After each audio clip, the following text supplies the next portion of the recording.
سے قائد انقلاب تک کا سفر آج اس موڑ پہ آ پہنچا تھا کہ جہاں سے فیصلہ کن مرحلے کی ابتدا ہونے جا رہی تھی۔ وہ تنگیوں، تکلیفوں اور فاقوں کا دور، وہ پے در پے حادثے جنہوں نے ایک انقلابی کی زندگی میں بڑھی کا کردار ادا کیا۔ جس دور نے غموں، حادثوں اور تکلیفوں سے گزار کر کندن بنایا تھا، اب وہ مرحلہ آن پہنچا تھا کہ فیصلہ کن دور میں داخل ہوا جائے۔ نواز شریف نے فوج کے خلاف طبل جنگ بجا کر تمام ملکی قوتوں کو اشارہ دے دیا تھا کہ مفادات کی جنگ کا وفا سے کوئی تعلق نہیں ہوتا۔ جب جہاں مفادات پہ لات پڑ رہی ہو، اقتدار چھن رہا ہو، ایسے میں اگر ریاست سے غداری بھی کرنی پڑے تو کوئی دریغ نہیں۔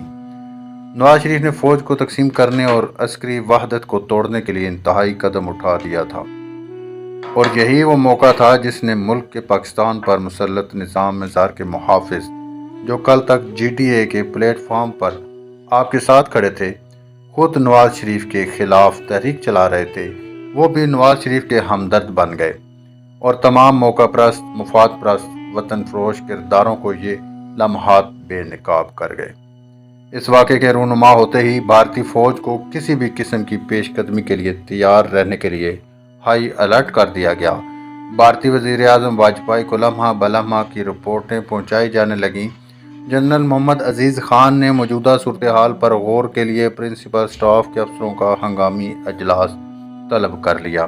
جنرل محمد عزیز خان نے 111 بریگیڈ کو ایک مشن سونپ دیا۔ وزیر اعظم ہاؤس سمیت تمام نشریاتی اداروں کا نصف گھنٹے میں تمام کنٹرول آرمی جوانوں نے سنبھال لیا۔ نواز شریف اور آرمی چیف ضیاء الدین وزیر اعظم ہاؤس میں موجود تھے۔ کور کمانڈروں نے دونوں افراد کو جی ایچ کیو کانفرنس کے فیصلے سے آگاہ کر دیا۔ یوں نواز شریف کی ساری بازی پلٹ کر رکھ دی گئی۔ جنرل پرویز مشرف کا جہاز بخیر و عافیت لینڈ کر گیا۔ اب فوج کے خلاف اندر اور باہر دونوں محاذوں پر پروپیگنڈا شروع کر دیا گیا۔ قیدیوں نے جان بخشی کی اپیلیں شروع کر دیں۔ ایسے حالات میں آپ نے ایک شرط پر جنرل پرویز مشرف کا ساتھ دینے کے لیے ہاتھ آگے بڑھایا، اور وہ شرط تھی احتساب اور کڑا احتساب۔ آپ نے اسی وقت یہ اعلان کر دیا کہ اگر حکومت نے ان قومی خزانہ لوٹنے والوں کو کوئی ریلیف دینے کی کوشش کی، پرانے نظام کو تحفظ دینے کا کوئی فیصلہ کیا، نئے نظام کے خد و خال واضح کرتے ہوئے بوڑھے طوطے ایڈجسٹ کرنے کی کوشش کی، تو پھر فوجی حکومت کی حمایت مخالفت میں بدل جائے گی۔ اگر جی ایچ کیو سے ٹکرانا پڑا تو ٹکرا جائیں گے، اور صرف بے رحم احتساب کے لیے مشرف حکومت کا ساتھ دیا جائے گا۔ پریشر بڑھنے پر فوجی انتظامیہ نے 7 نکاتی ایجنڈا کا اعلان کر دیا، جس میں احتساب سر فہرست تھا۔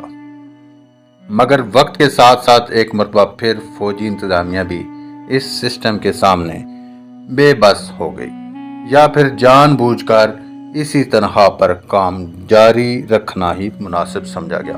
ملک میں بلدیاتی انتخابات کا دور شروع ہو گیا۔ پاکستان عوامی تحریک نے بلدیاتی انتخابات میں شاندار کامیابیاں سمیٹی تھیں۔ آگے چل کر عام انتخابات میں پھر وہی پرانی روش دہرائی گئی، وہی من مانیاں کی گئیں، اور بالآخر خوف لیگ کے نام سے ایک نیا کاروان میدان میں اتار دیا گیا۔ خوف لیگ کی حکومت تو بن گئی، مگر یہاں سے ایک نئے دور کا آغاز بھی ہو گیا۔ آپ نے عام انتخابات میں حصہ لیا، مگر پورے پاکستان سے عوامی تحریک کے حصہ میں واحد ایک آپ کی سیٹ آئی، جسے چند ماہ میں ہی خیر آباد کہہ کر آپ ایک طویل مدت کے لیے مروج سیاست سے الگ ہو کر بیرون ملک روانہ ہو گئے۔ آپ کا یوں سیاست سے لا تعلق ہو جانا اور پھر خود ساختہ جلا وطنی اختیار کر لینا، اس سے آپ کی انقلابی جدوجہد پر کیا اثرات مرتب ہوئے، جاننے کے لیے ساتھ رہیے گا۔ اگلی اقساط میں طاہر سے قائد انقلاب تک کے سفر کی اگلی منازل سے آگاہی دی جائے گی۔